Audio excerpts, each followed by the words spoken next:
Дали цената за добивање на гласовите на контото на Пендаровски, што Заев треба да ја плати, е политичко редефинирање на државата и нови граници? Дали е ова условот што Ахмети му го поставил на Заев меѓу двата председателски изборни круга, кога се договарала поддршката за актуелниот шеф на државата? Последно во вчера го обелодени лидерот на ВМРО ДПМН, но се уште нема одговор од премиерот.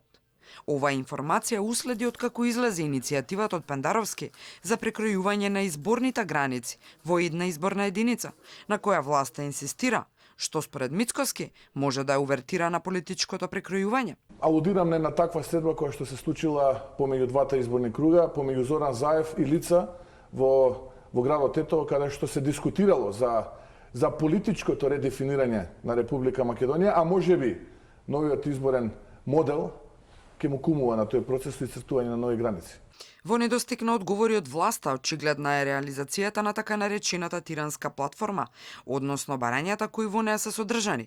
Законот за јазиците беше едно од нив, а беше креирана токму во Тирана, на покана на албанскиот премиер Еди Рама. Тој во повеќе наврати не скри јавно да признае дека неговата влада имала големо учество во реализацијата на правата на албанската заедница во Македонија, конкретно посочувајќи го законот за двојазичност. Иако власта очекувано не смета дека прави политички пазари со албанскиот партнер, во една прилика, тоа сакајќи или не, го призна токму Пендаровски пред да стане шеф на државата, и тоа конкретно за законот за јазици. После шарена револуција, после отпор против режимот во кој цел народ се уклучи на улица, марширавме 3 години. Дали беше најбитно во политичката агенда да биде тиранската платформа? Не. Меѓутоа, во тој момент тие 10 луѓе од ДУИ правеа влада или немаше да има влада. Така е, значи тоа е или тој точно. закон ќе го имавме таков како што е несовршен, и тој е несовршен за јазиците, или сега ден денеска ќе ги имавте на власт Груевски и Мјелков.